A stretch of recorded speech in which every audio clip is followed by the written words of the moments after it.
Welcome back to Queens of the Damned, a horror podcast. Before we get started, you may have noticed we're creeping up on our 50th episode, and we'd like your help. We've never been keen on the marketing aspect of the podcast world, but we do have way more than a handful of loyal listeners. That's why we'd like to put together a small Q&A session to help us reflect on the experiences we've had podcasting. Send your questions to us on Facebook, Twitter, or message us at qotdpodcast@gmail.com. And don't be afraid to ask us anything that comes to your mind, horror-related or not.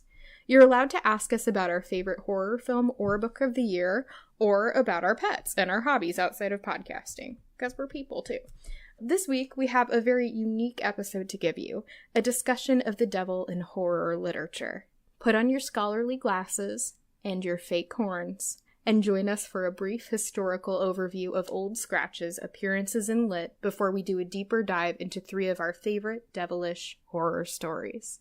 So, in 1320, we get probably one of the most prolific descriptions of hell from Dante with Dante's Inferno.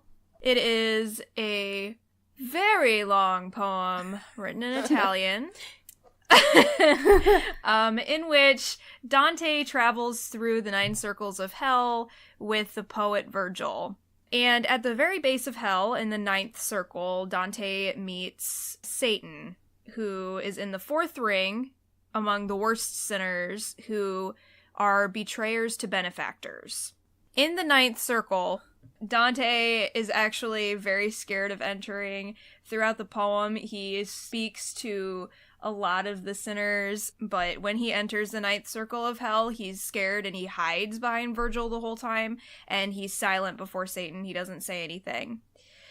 So, Satan is a giant demon who is half frozen in a lake. He has 3 faces, and in each mouth, he chews on Judas, Brutus, and Cassius, and he has bat-like wings.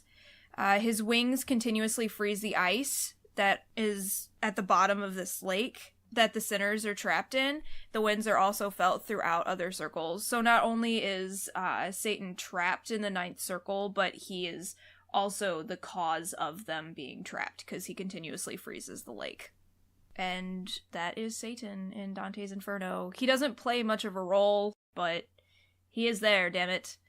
And I was wrong. I thought he was Judas. I swear to God, when I read it when I was in high school, he was described as Judas, but I must have gotten that wrong. Oh no, it's just that he's chewing on Judas. My bad, right? Yeah. And I've always thought it was interesting that you can really tell the time period in which Inferno was written, that the other 2 worst people he could think of were 2 of Julius Caesar's assassins. Yeah. I mean, it's very, now, of course, you'd probably put, Hitler or whatever down there, but it's very just dated, I guess, with, these were, they were right up there with Judas as, the ultimate bad people. So this is the first, one of the first functions of using the devil in literature is as a bitch fest, basically, to, call out the people you don't like. That's the way that Dante, that Dante to an used extent. It. To an extent. I mean, his portrayal of, from what I remember, I haven't read this since college, but his portrayal of hell in general is a little bit different. I mean, he is sympathetic to a lot of the people that are in hell. I mean, he feels bad for them, and I think he faints numerous times because he's just very upset and overwhelmed. I mean, he, even though Satan is not portrayed as, this nuanced character, a lot of the other people in hell are portrayed as, hey, maybe they don't really deserve to be here. They just made a mistake. Mm-hmm. Right. But at the same time, then he puts all the politicians he doesn't like, all the other authors he doesn't like, in hell. So it's oh, sure. And this whole thing was a stalker love letter to this woman that he's obsessed with. So, Beatrice. Beatrice, yes. right? Was that her name? Beatrice. Yeah. That's what I thought it was Beatrice. Yeah. Well, there was this one remake of something where they pronounced Beatrice Beatrice because it's in Italian. So that's how I always Oh my god. That's amazing.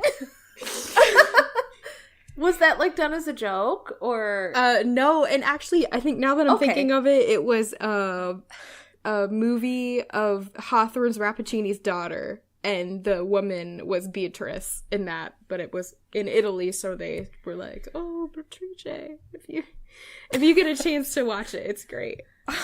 That's hilarious. Anyway. That's hysterical. Anyway. Thanks, Miranda. What's next, Rachel? Okay, next is Paradise Lost by John Milton. So this was written in 1667. I think I'm the only person here who read Paradise Lost. You sure? I read parts of it. Oh, okay. Miranda's I've read quite a few parts of it. Who hasn't, but... And I actually read it for fun because, you know, why not? Heck yeah. It's so good, though. It's like, so I'm gonna read it good. for fun. So I do want to say to anyone listening, if you want to read Paradise Lost, get the Oxford World Classics translation. It's probably the best one, and they include a lot of very helpful footnotes, and I guess you'd call it almost like side notes, because some of them are like to the side of the page. But you have to have those. I mean, it's almost impossible to decipher without it, because the language that he uses just, it's not used anymore, and a lot of it just does not make sense to a layperson, I guess I could say. Yeah. But anyway, Paradise Lost is kind of the first book or story really that I can think of where it's almost like they take a story that you already know. So this would be the story of Satan's fall from heaven and then the fall of man. And they write it from like the bad guy's point of view. So Lucifer is not even a bad guy in the first half of this book. I mean, you kind of root for Lucifer. I mean, the reason that he rebels against God is because he basically feels like God is trying to almost enslave the angels. And he feels like they should be able to rule themselves. So that's where the famous phrase comes from, better to reign in hell than serve in heaven. So the book just basically, well, it's a poem. I guess I should say it's not really a novel. It's an epic poem. So it just concerns Satan's fall and then Satan tempting Adam and Eve. And it does include a different depiction of Adam and Eve, that they were already in this romantic sexual relationship before they eat the apple. And so when Satan tempts them with the apple, Eve eats it, of course, first. And Adam, knowing that Eve has sinned by eating the apple, knowingly chooses to eat it because he believes that because Eve was made from his flesh, if Eve dies, if God kills Eve, Adam will die also.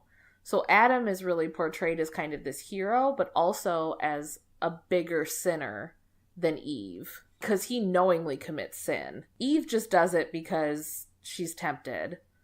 Adam does it on purpose, which is usually not the way that Adam and Eve is portrayed. Eve, of course, is usually portrayed as this like horrible temptress that tricked stupid old Adam into eating the apple. Which I always thought was kind of... Well, you know, if I don't know if you guys have ever like read the Bible, but I've read Genesis at least. Lots that's of people as far have as I got. Okay, well, but Eve, I mean, it takes some time for the snake to get her to eat the apple. And then she goes to Adam and she's like, Adam, you should eat this. And he's just like, okay. I mean, he like doesn't even, he's like so stupid. Man. We had this conversation so many times in my witchcraft class about how freaking ridiculous it is. It's ridiculous. That Eve was blamed for it, yeah. It really is. It really is. But this kind of shifts a lot of the blame away from Eve onto Lucifer and then onto Adam. So in this one, I guess, I mean, I don't really want to get into the plot of this story because it's really complicated and very long. But in this one, Lucifer is definitely portrayed almost as a hero type character, at least in the first half, when it's concerning him leading some of the angels in the rebellion against God. I mean, he's definitely portrayed as the protagonist of the story. And this was something that people had never really encountered before in fiction. I don't really know how it was received at the time. I couldn't find anything. But I do know that this entire poem is a allegory for a criticism of the English monarchy. So, I don't know who Satan is supposed to be, but John Milton was staunchly anti-royal.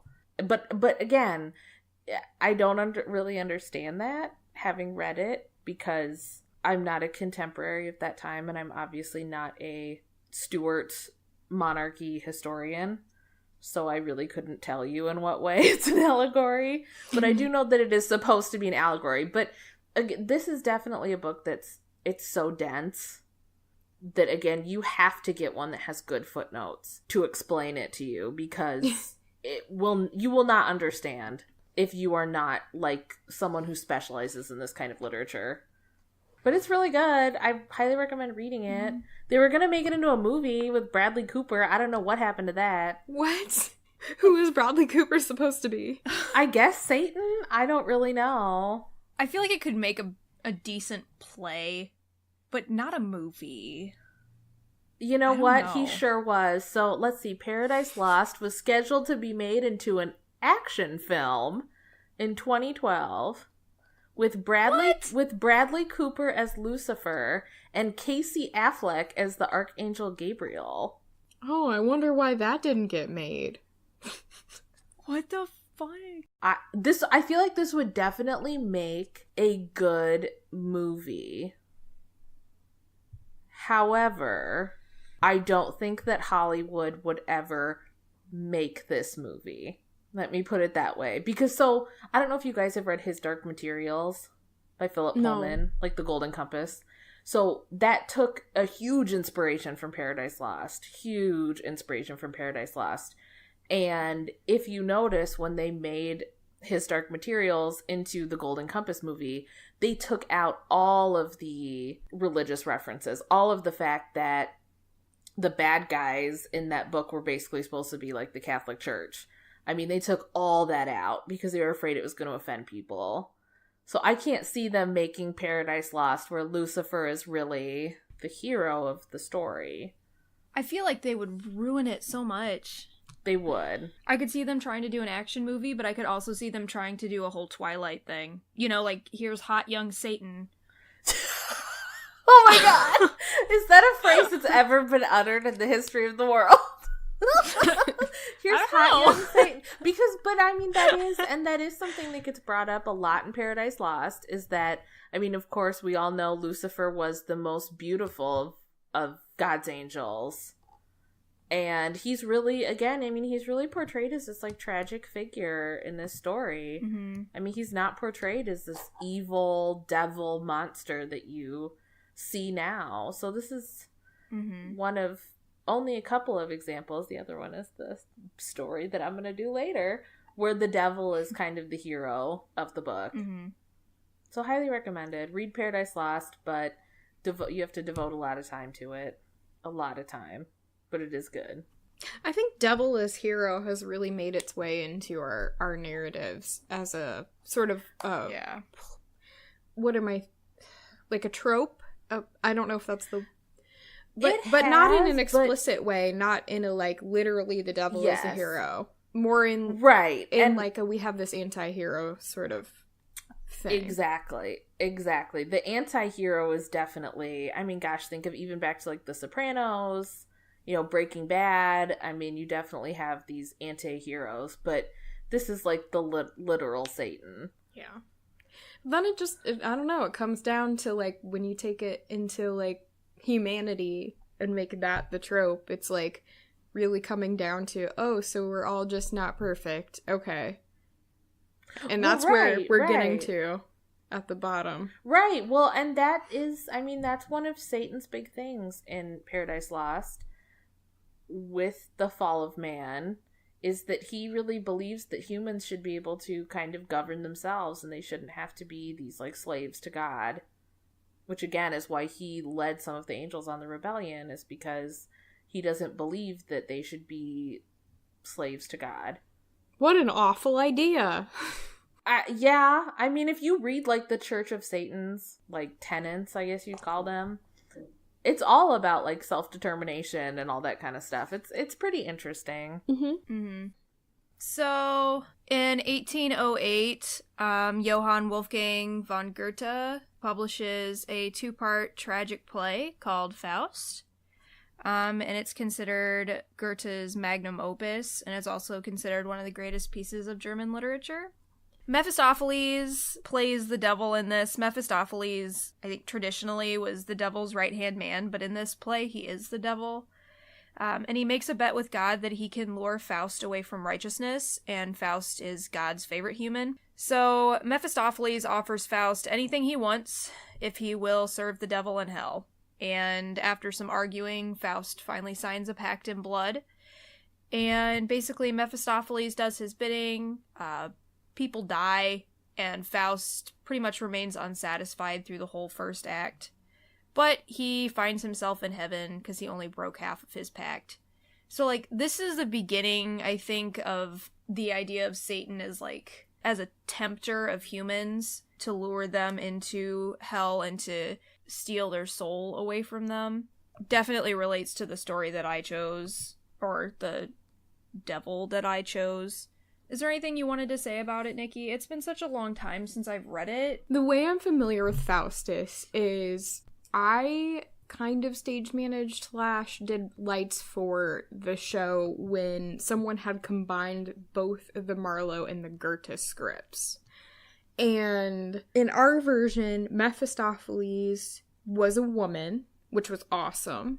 And she wasn't the devil. Actually, Lucifer did make an appearance, but obviously not a speaking part. She was more like kind of a right-hand man sort of thing. And Faustus did get dragged away to hell in the end. But that's probably the combination of the two scripts and the director kind of choosing those endings. And this one for me was kind of like the start of the big morality tales. Like, if you live a frivolous life and just disregard other people, this is what's going to happen to you. At least the way that those particular scripts were combined, that's kind of the way it was constructed. Because Faust was, like, really smart guy, but he also, like, just wanted to fuck around with people. And he literally sold his soul to the devil just so he could fuck around with people. Like, there's a scene where, I don't know if this is in the Goethe or the Marlowe, but there's a scene where they have, like, the Pope, and there's, like, this banquet, and he's just invisible and fucking around with the Pope, and, like, it's actually really funny.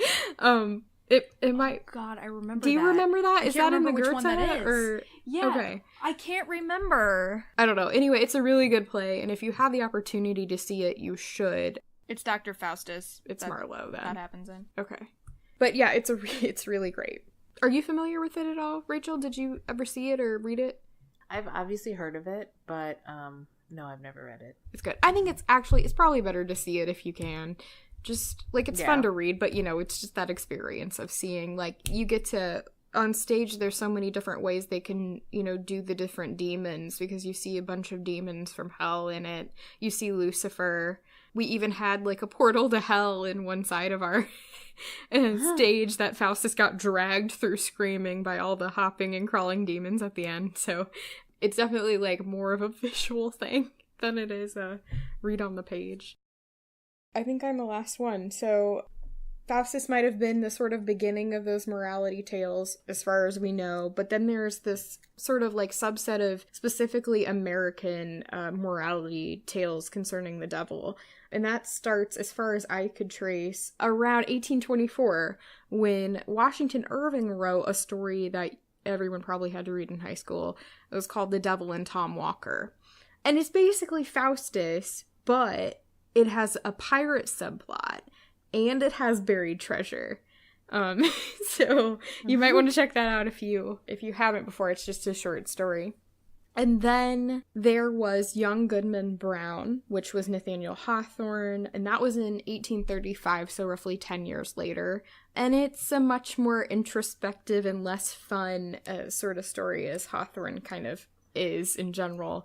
And it has this Puritan theme, sending out the message that all humans are depraved and awful, but some are predestined to be taken to heaven at the end of their lives. And Hawthorne kind of struggled with this. Oh, yeah. Because this is the thing that everyone knows about Hawthorne. He was actually the relative of one of the judges in the Salem witch trials, and that kind of weighed heavily on him.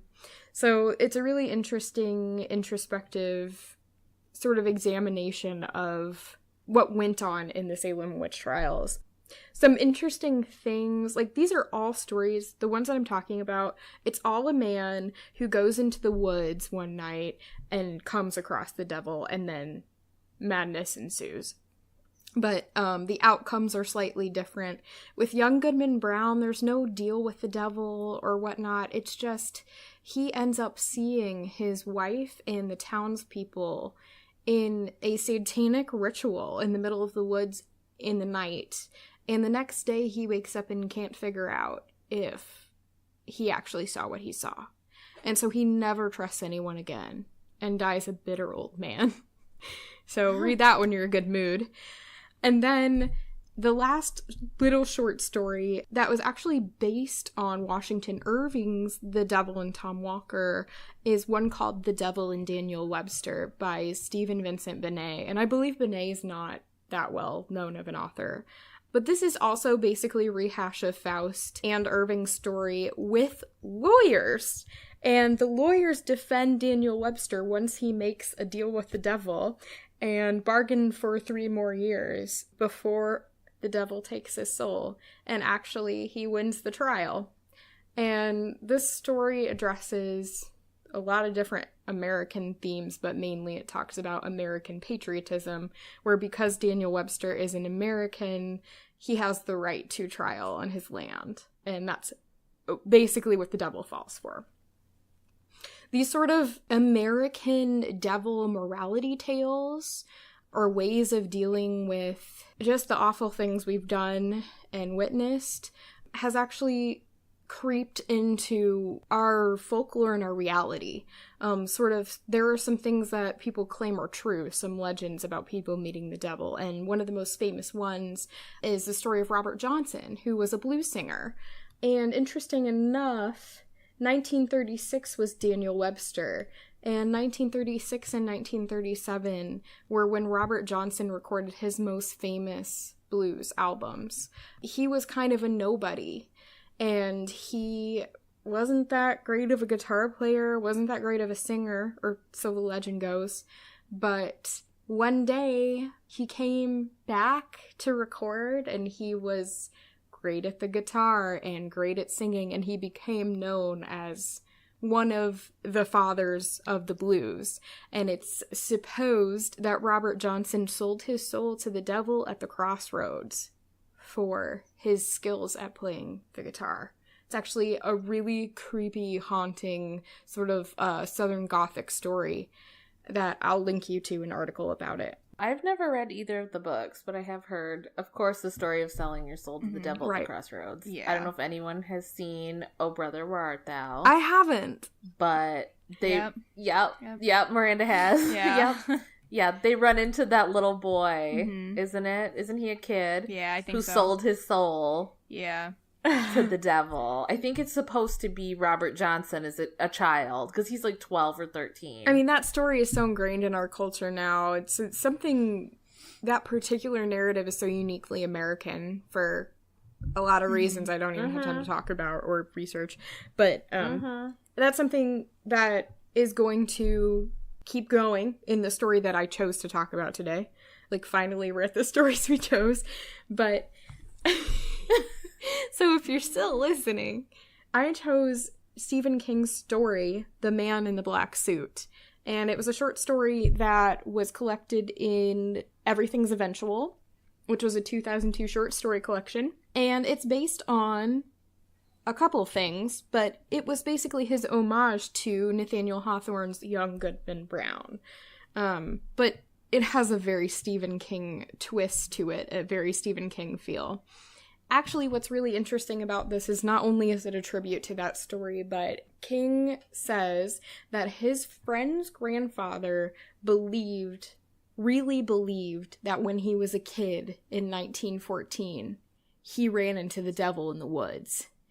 And King's description of the man in the black suit in this story is a lot like the one in The Grandfather's Tale. And the grandfather believed that if the devil caught on to him knowing it was the devil, he would kill him. So he pretended everything was fine while he was interacting with him. Weird story with really specific details for some guy to have just made up. But anyway, King wasn't really enthused with the end product of the story. He said the language was really pedestrian, but it still got published by the New Yorker, and it won the O. Henry Best Short Story Prize in 1996, which I just found out was the same prize that Young Goodman Brown won when Hawthorne published it. So that's amazing. So for me, I think this story is kind of King's way of saying that certain pieces of writing take on their own life and they're no longer controlled by the author once they're on the page, which I think is it really comes through reading this story. And it just has the feel of like something timeless, and it kind of zeroes in on the nature of fear itself, and you can feel that paranoia building as you're reading it. So I'm going to give you a short sort of half summary of the story, but I'm not going to give away the ending because I think it actually ruins the experience of reading it. And plus, we've gone through all these morality tales, and I just think I kind of want you to decide, if you read the story, what the purpose of it is. So the story starts off, it's basically the diary of this old man. And he's decided to write down this thing that happened to him when he was 9 years old, again in 1914, and this was 3 years before World War I. And his reason for writing this down is that he wants to be free from this memory. He believes that sometimes if you write something down, it will just go away from you. You won't have to recall it. I think he's thinking about dying, what he's going to meet once he dies, and just trying to live the last bit of his life in peace. And so he says that one day when he was a little boy, he lived near the town of Castle Rock. That show just started, by the way. And he decided he was going to go fishing one day. And his parents said, okay, go fishing. But he really drives home this point that in 1914, there was no electricity, there were no telephones out where he lived. You were just really alone when you went into the woods. And he's walking and about ready to go to this stream where he fishes, and he's giving us some background of his older brother, Dan, who I think it was a year ago, his brother had been stung by a bee and died of it. And reading this again was super reminiscent of Hereditary. I mean, there's some really vivid descriptions and grotesque descriptions of the grief the parents go through seeing the swollen face, and how the dad had to cover it with a shirt because it was so awful. And so the boy is kind of trying to get over this, and it sort of makes him an unreliable narrator, but I think you kind of believe what's coming. So he goes out to go fishing, and he falls asleep. And when he wakes up, he sees a bee sitting at the end of his nose. And he gets this weird idea that this was the same bee that killed his brother. And he, of course, doesn't move, but then he sees this man in a black suit standing quite a ways away from him. And this man claps his hands once, and the bee falls dead off of his nose. And when the young boy looks up, Stephen King gives this description of what this man was, so I'm just going to read a little bit of what it is, because me describing it is not going to do it justice. So he says, his face was very long and pale. His black hair was combed tight against his skull and parted with rigorous care on the left side of his narrow head. He was very tall. He was wearing a black 3-piece suit, and I knew right away that he was not a human being, because his eyes were the orangey red of flames on a wood stove. I don't just mean the irises, because he had no irises, and no pupils, and certainly no whites. His eyes were completely orange, an orange that shifted and flickered. And it's really too late not to say exactly what I mean, isn't it? He was on fire inside, and his eyes were like the little isinglass portholes you sometimes see in stove doors. So this man is standing there, and the man says, "Why, it's a Fisher boy." He's got this really weird, old-timey way of talking, even for this time. And again, the boy decides, maybe he'll let me go if I pretend not to see what he is. So he tries to carry on this really awkward conversation with the devil. And he notices that he smells like burned matches, and he has long fingers. And when he sits on the grass dies beneath him. And when he gets up, there's the shape of a man. So after this really awkward conversation, the devil says, "Sad news, Fisher boy." And he says, "I hate to break it to you, basically, but your mom is dead. When you left, not half an hour ago, a bee flew in through the window and stung her, and she's dead on the kitchen floor." And he paints this really, of course, vivid picture of the mom dying, this horrible death of anaphylactic shock. And he says the dog licked her tears off her face. Then, once he breaks this terrible news, I almost wonder if there's this really weird strategy to this, and if the devil isn't actually Pennywise. Because after he scares the shit out of this boy, he says, "I'm starving. I'm going to kill you and tear you open and eat your guts, little Fisher boy. What do you think about that?" Like, he just has this very awkward way of talking, and he's feeding on this fear, and it's almost like, what if that's Pennywise? So what happens is the boy pulls a fish out of his little basket that he's caught and shoves it in the devil's mouth, and the devil starts chasing it after him with the fish in his mouth. And this description, just tell me if this isn't Pennywise. This is the description of the devil chasing after him.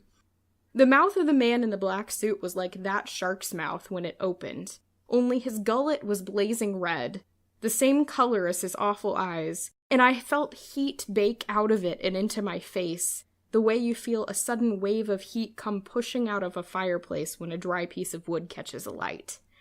And I didn't imagine that heat either.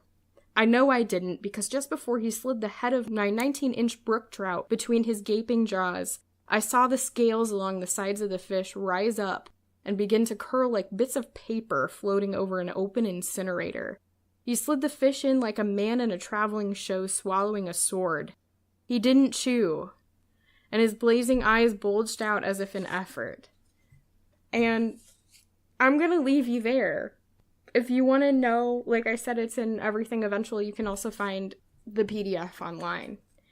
But it's just this really weird story that kind of ties into all the previous devil stories, but also sort of ties in neatly to Stephen King's universe. Mm-hmm. And I'm not even sure that he's that aware of it, because I don't think he ever explicitly said anything about this connection, this possible connection to it. Mm-hmm. Interesting. I've never read it. It's one of his weirdest. That does sound like Pennywise. It sounds like his deadlights. Yeah, I can see it. And the mouth opening really far, and just all the way he's talking in this, like, I don't know how to socialize way. Mm-hmm. Yeah, I think that came out in my period where I was, like, not reading Stephen King for, like, a few years. So I'm saving those for after he, you know, like, is no longer with us. And is not putting out any new books. That's never gonna happen. He's gonna live forever. So all of our stuff was Stephen King related, wasn't it? To an extent. Pretty much, yeah. So who's next? I chose Horns, which is the first novel by Joe Hill, who is as we know now, Stephen King's son. At the time that this book came out, he was still... He went by Joe Hill because he didn't want people to think that he only got his publishing deal because of who his dad is. So at this time, he was still kind of trying to disguise that he was Stephen King's son. So this came out in 2010. And the basic plot of this book involves this guy named Ignatius, or he goes by Ig or Iggy. A year prior to the book starting, Iggy's girlfriend, Marin, was brutally murdered. She was raped. She was, I think, beaten to death. And Iggy was the prime suspect. He was arrested for it, but he was never charged and never went to trial. But his whole small town is, like, pretty sure that he did it, right? But, of course, we, as the readers, know from the beginning that he did not do it. On the 1-year anniversary of her death, he goes out and he gets, like, completely shit-faced. And he wakes up in the woods near where Marin's body was found. And he realizes that he has started to grow horns from his forehead. Nobody can see the horns unless he points them out. So he would say, you know, oh, Nikki, I mean, don't you see these horns growing out of my head? And you would just be kind of like, yeah, you're right. And then, like, immediately forget about them and go back to what you were talking about before. Yeah. So, yeah, man, that's fucking weird. And that's kind of what people do. They're like, oh, yeah, I guess you do have horns. That's strange. And then he also discovers, now that he has the horns, people start telling him their deepest, darkest secrets. So, for example, he goes to see a doctor. And when he's in there with the doctor, all of a sudden the doctor starts telling him how he's, like, snorting all these oxys, and should I do it? Should I take a little bump? And Iggy realizes he can compel someone to do something by telling them, but it has to be something they already want to do. So if you have always wanted to rob a bank, and he said, Miranda, go rob this bank, you would do it. But if you had no desire to rob a bank, he couldn't make you do it, right? So he goes to see his family, and this is where, like, the daddy issues start coming in.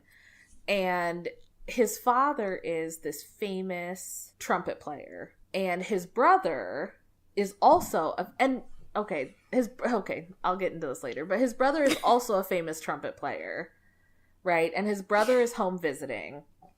And when Iggy goes to visit his family, he realizes that his brother knows somehow that Iggy didn't do it.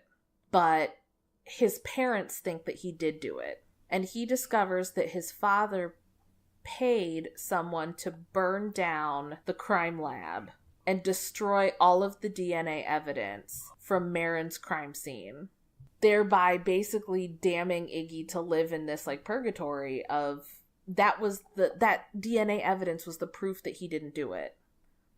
And now that proof is gone. But his father was so convinced that he was guilty that he had them burn down the crime lab. So Iggy decides to use the horns to figure out who killed Marin. And I'm not going to get into, like, the whole rest of the plot, but he does figure it out. It was his childhood best friend named Lee. Then there's, like, a whole chapter, like, devoted to Lee's story, and it ends up coming to light that Iggy's brother has known the entire time that Lee did it and didn't tell anybody. And so Iggy ends up confronting Lee, and he, like, starts calling snakes to himself. He ends up getting injured in this fight, and then the warehouse that he's in catches on fire, and he's healed by the flames. Then at the end of the book, he kills Lee and reunites in the afterlife with Marin, and it's, I guess, a happy ending. So there's a lot more to the book, but that's the basic plot. So, as I said before, this is one of the few instances in literature where the devil is the hero. I mean, you're definitely, even though he's out there doing some shitty stuff, you're still rooting for him to figure out who killed his girlfriend. And then once you figure it out, to get vengeance. He's definitely, I guess you could call, an anti-hero. Because again, he is doing terrible things. But you do want him to succeed. But okay, so what I was going to get into with the father and the brother being a trumpet player is I feel like there is a double meaning to this title, but I've never been able to figure it out. So it's explicitly stated multiple times throughout the book that Iggy tried to play the trumpet and never could because he has asthma. So he has always felt like kind of the lesser child because his brother is this super famous trumpet player who like has a late night talk show and all this stuff, and he is just kind of this loser that's stuck in his hometown. So at the end of the book, after Iggy has died, his brother is going to see this friend of theirs named Glenna, and she's kind of this pathetic girl who has finally decided to leave town and her life is going to go become better. And his brother thinks that he can hear the faint sound of a trumpet and decides that he needs to leave too. And that's how it ends. This sounds like our Hereditary conversation about... Yes. What was it, though? Was it the... I don't know. That's all that he hears. He just says that he hears the faint sound of a trumpet and knows that he needs to leave this town also, for good. And that's how the book ends. Wasn't that Paimon was associated with... Yeah, Paimon brass instruments or something? Is usually depicted with a crown of trumpets, like a crown of horns. Huh. Mm-hmm. But again, I feel like there is some kind of meaning behind the fact that the brother and the dad are both these successful trumpet players, and Iggy could never play the trumpet. I mean, I was thinking this would sound really stupid, but couldn't it just be as simple as, like, he could never play his horns, but now he's playing his horns? Like, it's like a different kind of horn. I mean, it's possible. If I ever met Joe Hill, I feel like this is the question that I would ask him. Because I feel like it, and again, that does tie into the larger theme of Iggy has a lot of daddy issues that are only briefly touched on in this book. But it's like a constant undercurrent that's running there about how his brother is really successful and he's the favorite, and you know, Iggy's father couldn't even believe that his son wasn't a murderer. I mean, he didn't even believe in him that much to think that he wouldn't brutally murder his girlfriend. Whenever I think of trumpets, I usually think of like is it Revelation? Yeah. Where there's the sound of trumpets. Yeah. I don't know. That's always my first thought. Basically, like, the onset of the apocalypse. Yes. And I can see where that is a theme. Because they never specifically say that Iggy is, like, Satan. But it's implied. They never say, like, he's not possessed. I mean, he's still himself. He just has grown the horns. So, I mean, at one point, there's this big thing in the book where there's this revelation that the first time he and Marin had sex, they stumbled upon this tree house in the woods that they were never able to find again. And it's called the tree house, or they called it the tree house of the mind. And there was a sign outside that said, take what you want while you're here, get what you need when you leave. And they have sex there, and then again, they're never able to find it again. And eventually Iggy realizes that when he was blackout drunk the night that he grew the horns, he found the treehouse again. And so there's this sense that the treehouse gave him the horns and gave him this power of the devil in order for him to be able to figure out Marin's murderer. Interesting. You know, now that we're tying it back to the forest, I'm almost wondering if it's not just supposed to be a reference to the devil, but a reference to Pan, the forest god. It could be. It could be. A god of, or a god of, like, trickery and deceit. Pan is a god of trickery and deceit, but he's not evil. And there's definitely a sense that Iggy's powers come from Satan. I mean, at one point he's confronting Lee. So it's not really a spoiler to say that Lee is the killer, because you find out within the first, like, quarter of the book that he did it. So, but at one point he's confronting Lee, and because Lee is wearing a crucifix, Iggy's powers don't work. Okay, yeah. So that pretty much clears that up. Okay. Yeah. It was just with the treehouse that it kind of threw me off. No, I think that's an interesting theory, though, because again, they never say specifically that it's the devil. So it could be anybody. Could be any demon, any whatever. Treehouse of the mind, power of the mind, power of archetype. Isn't that like a Jungian thing? So yeah, it could go both ways. It could just be the power of whatever it is in your, like, in our collective human history. If that's what the significance is of that treehouse. It is. I can't wait to read this book now. It's so good. So I first read this book as an audiobook. I can't remember who read the audiobook, but it's very good.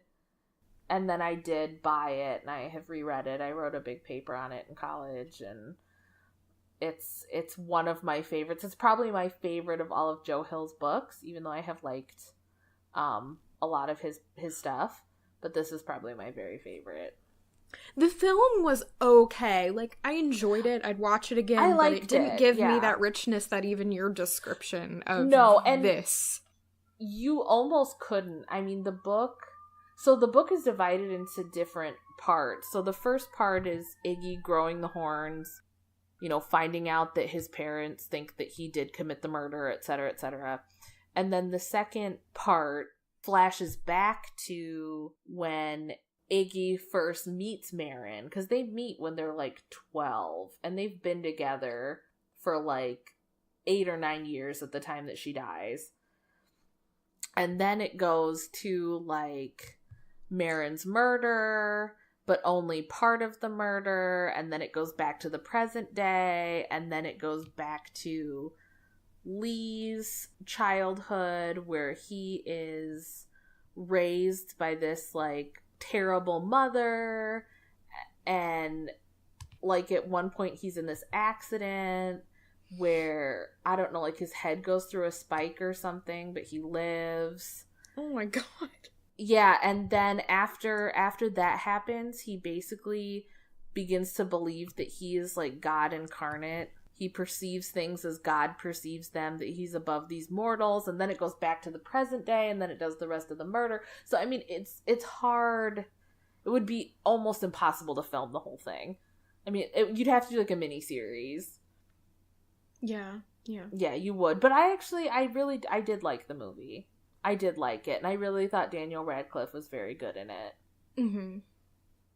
But yeah, this is my favorite of his. And the other big theme of this book that I didn't even really get into is the idea that you don't really know anybody.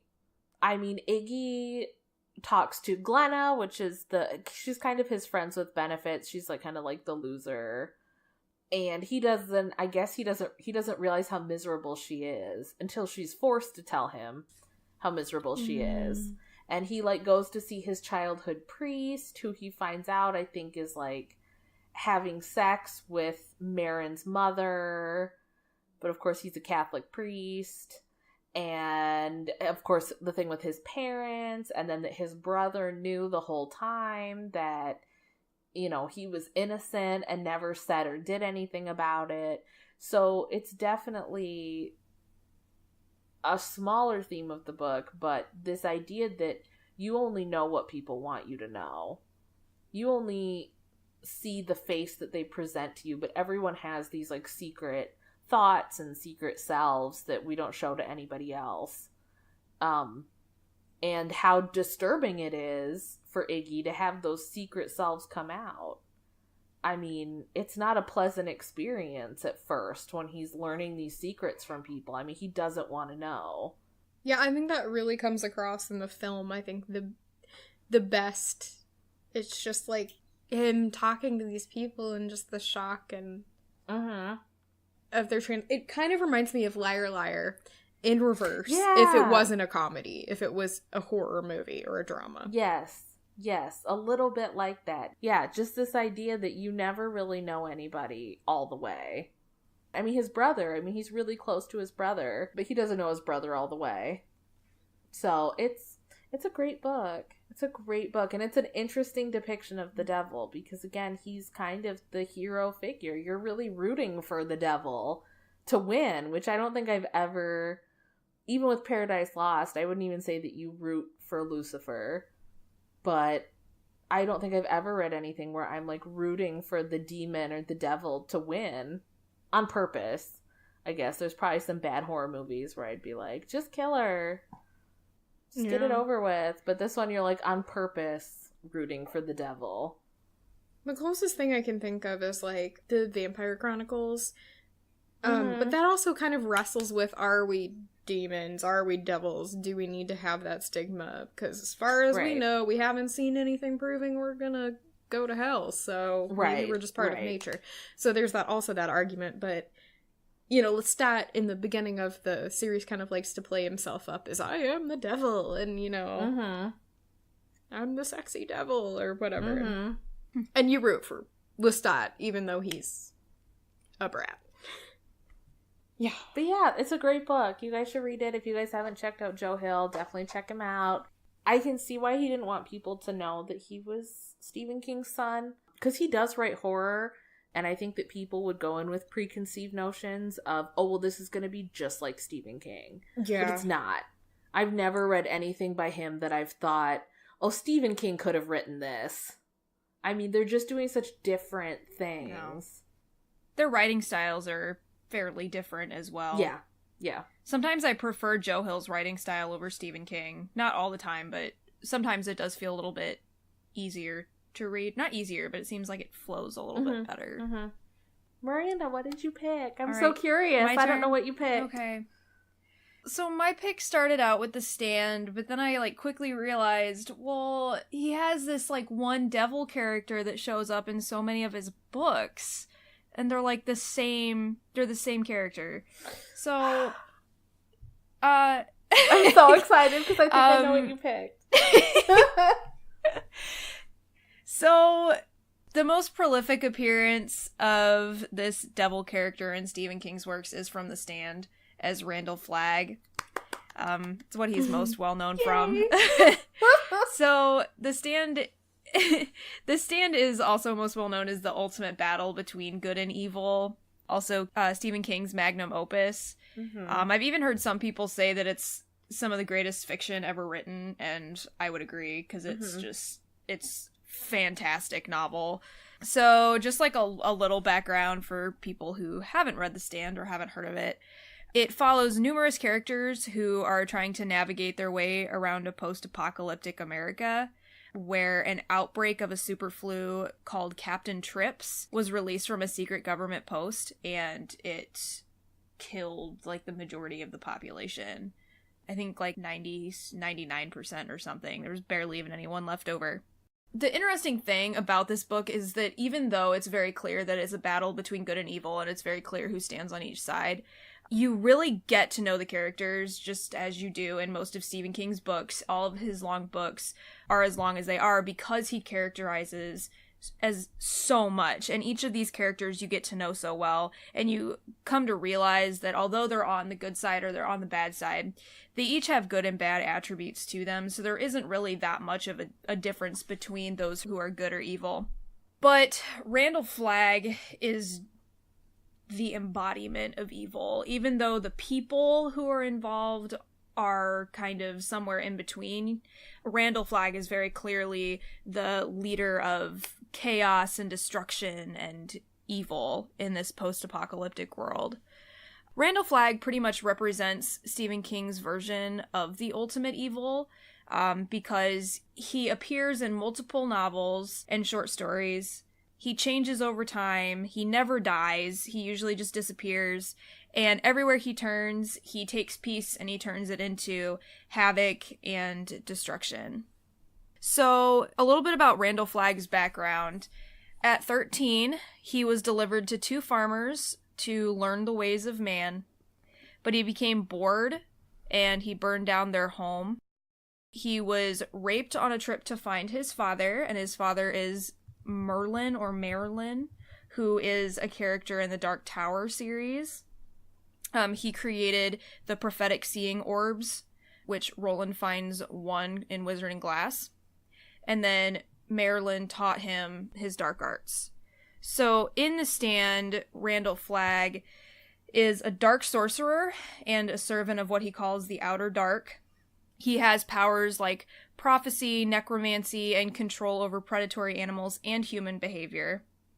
He doesn't really remember how he came into existence. He only knows that in past lives he's been a member of the Viet Cong, he's been a Klansman, he's been in the Marines, and he was involved in the kidnapping of Patty Hearst. Oh my god. Which, fun fact, Donald DeFreeze, who was the lead kidnapper in the Patty Hearst case, was Stephen King's inspiration for this Darkman character for Randall Flagg. Because he said it was because in the beginning of the investigation, Donald DeFreeze was just this character whose appearance was kind of like based on a bunch of people have said. They didn't really know what he looked like. They just had all these different images pieced together, basically, which is kind of how this Darkman character is, because he appears differently in everything that he's in.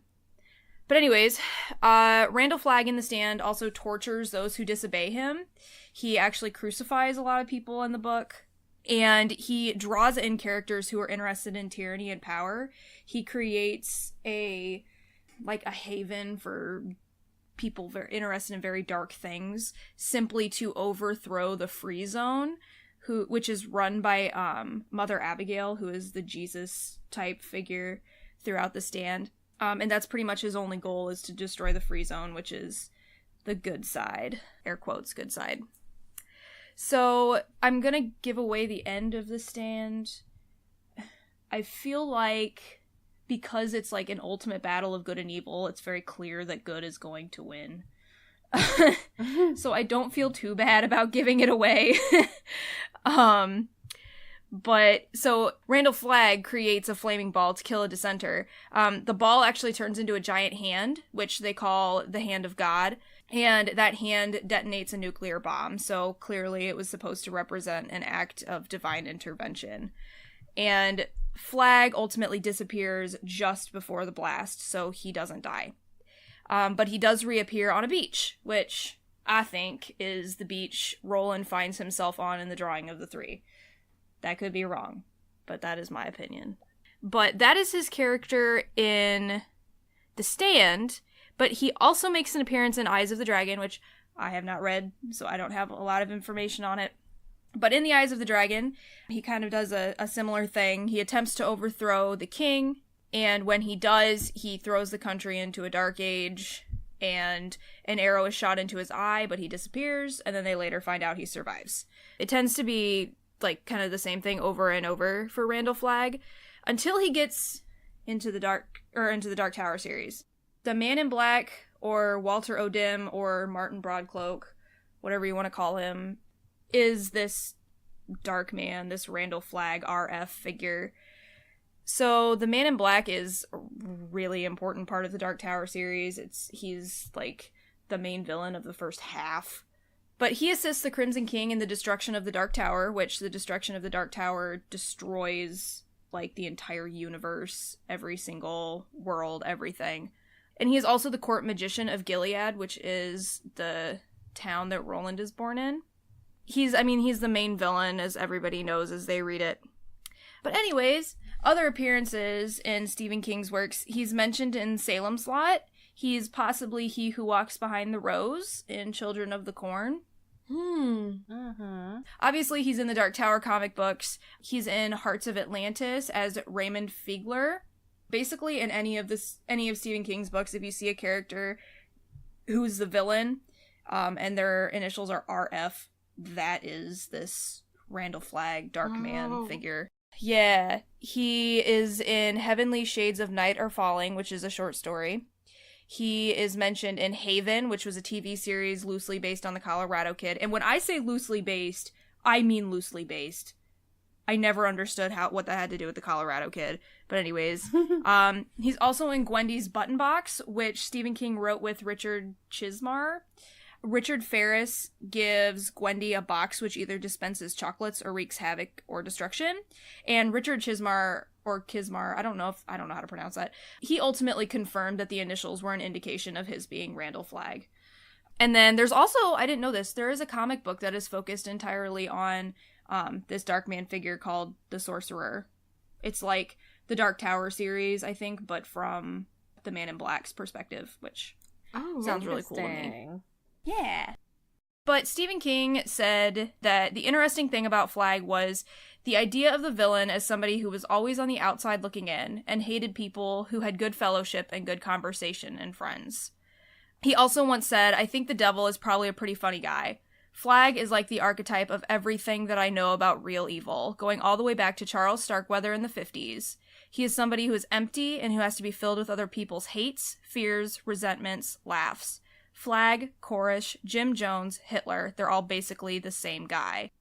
Which, like, when you hear that, it makes complete sense with this character, because he is, like, all of the most evil characters in his book, that is this Randall Flagg character. And it's so representative of just evil in general and how evil changes with whatever's going on at the time. And it takes different forms.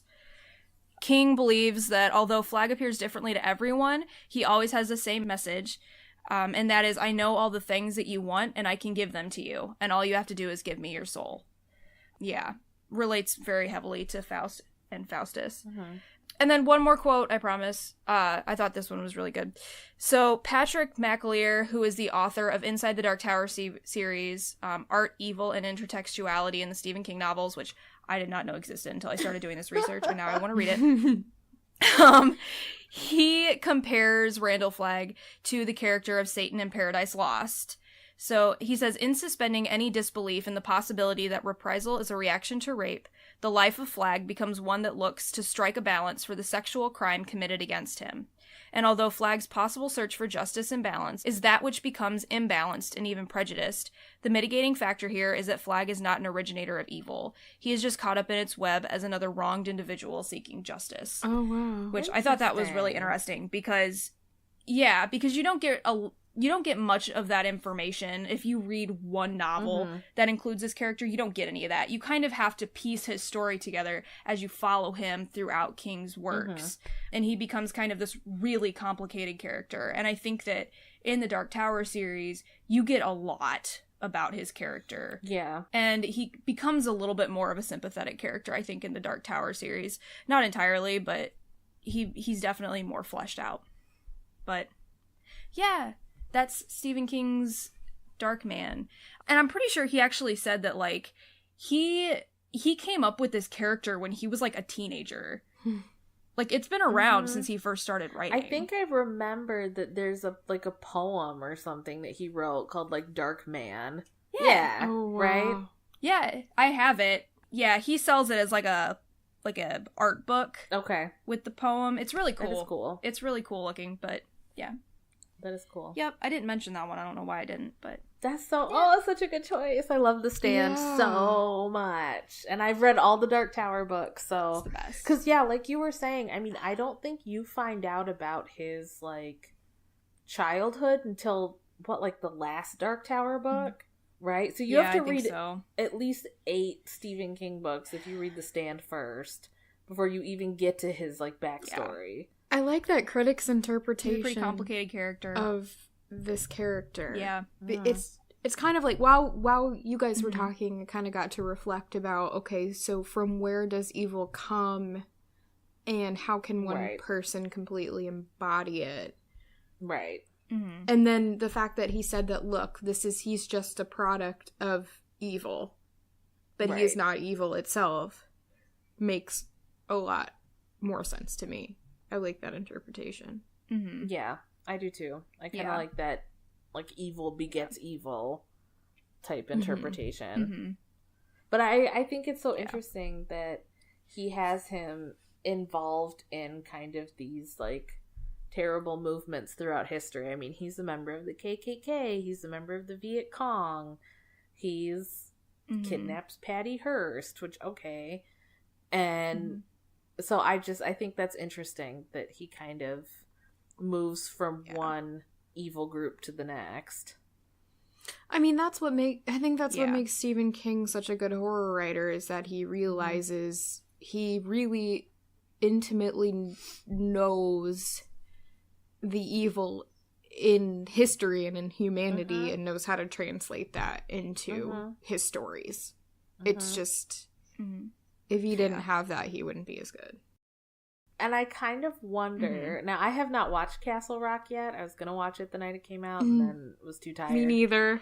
But I am going to start it tonight. I'm going to watch the first one tonight when we're done. But I kind of wonder if Randall Flagg is going to make an appearance. So I hope so now, because it would make sense. Because I had no idea he existed. This is a standalone show. So like one season, and then that's the end of this plot. And then next season's going to be a different plot. But I could see there being a character that kind of takes you through. Right? And I think it would be interesting if it was him. But we'll see. Yeah. So he's like we will the see. chorus, I don't know. sort of. Right. Like, he just sort of like carries. I don't know if J.J. Abrams is a big enough Stephen King fan to think of that. I don't know. It would be cool, though. Did Stephen King write it, or what? How was he I don't know. involved? I know he was involved. I'm gonna look, because did he write it? I'm looking right now. I was under the impression that he wrote it, but that was way back when we first heard about it, so I don't even know. Okay. So it looks like I didn't.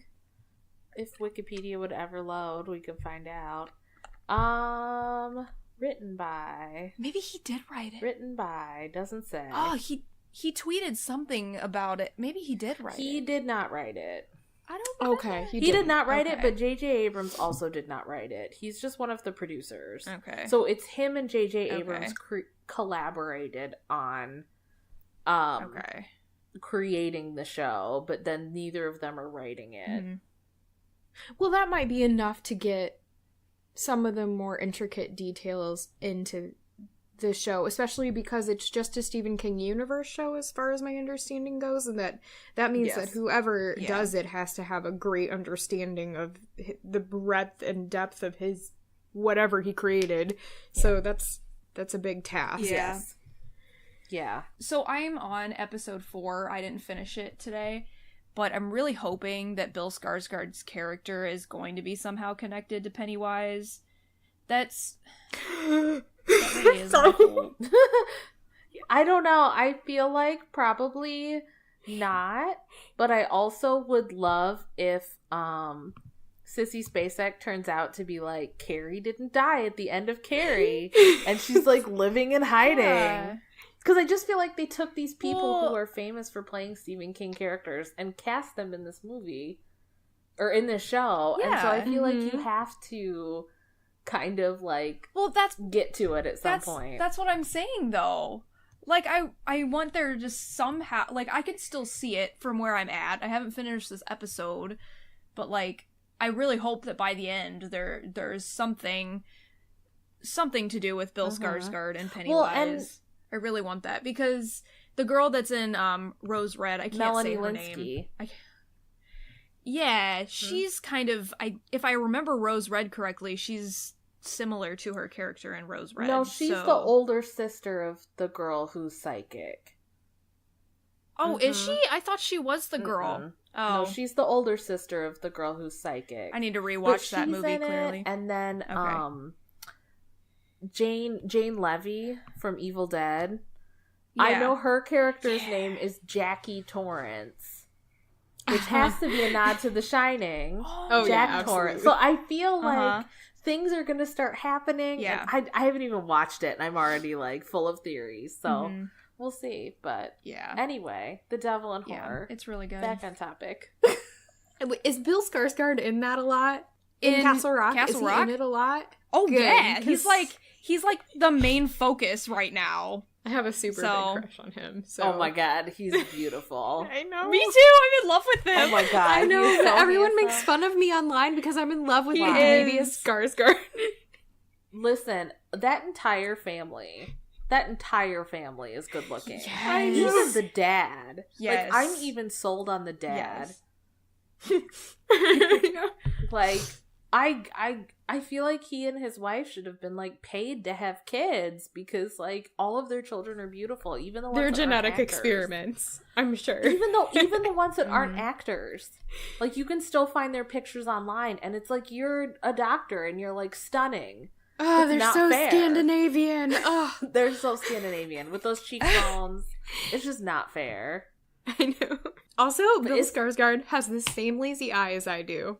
And that makes me feel better. He has those, like, sleepy eyes. But he has a lazy eye. That one that he can turn out. Oh, yeah.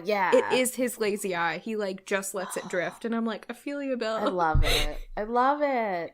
Before we go, I did want to say that over the weekend I went and saw Unfriended Dark Web. Oh, yeah. How was it? Have either of you seen it yet? No. It was great. Yay! It was good. It was fantastic. It Good. Yeah, it was. Oh god, it was terrifying. I don't know if it's just because, like, the dark web for me is, like, horrifying. Okay. I hate hearing about it. I avoid hearing about it. It scares me to death. But, like, it was really unsettling, especially in the world we live in now that's so connected to technology and it's so hard to get away from technology. Mhm. Like, the main kid makes one mistake. Done. Like, it's bad stuff. It's scary, but it was done very well. I would really recommend going and seeing it. Yay! I'm so glad because I loved the original. Yeah. I loved it. I thought it was extremely clever. Yeah, it was really good. Yeah. Well, I watched this weekend. My sister and I watched Ouija: Origin of Evil, which is the prequel to the original Ouija movie. God. Which the original Ouija movie was not great, but the Origin of Evil was great. I heard that was decent. Yes, it was a lot of fun. It was like an it kind of reminded me of The Conjuring. It was like an old-fashioned scary movie. It was good. It was good. Okay. I've heard good things about it. I hated Ouija but I just so find much. it so funny that because that's the same so thing that happened with bad. Annabelle. Like, the first Annabelle movie was shitty, but the second Annabelle movie was really good. That's what I heard. It I was saw a lot of preview for it, fun. and I was like, this film looks really good. And then I realized it was Annabelle. Yes. I was like, oh, I guess I do have to see that because the first one was just the. Yeah, but it's just so funny how that happened like twice in 1 year, where the first one was meh, and then the second one was actually like a lot of fun and like really just a good scary movie. I'll do a blog post of other devil in fiction that we didn't get to.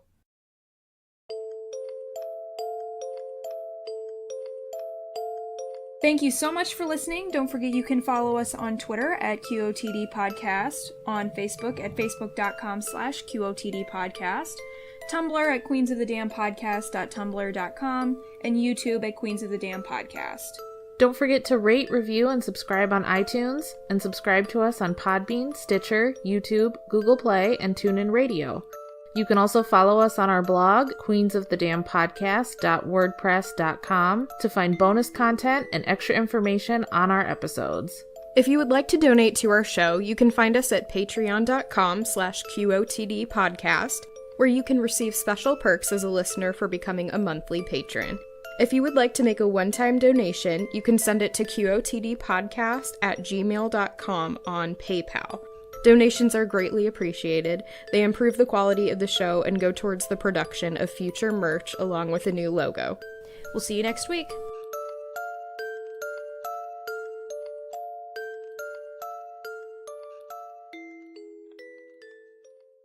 Don't tell Paul, but I'm marrying into that family. It's gonna be a rude awakening. Yep.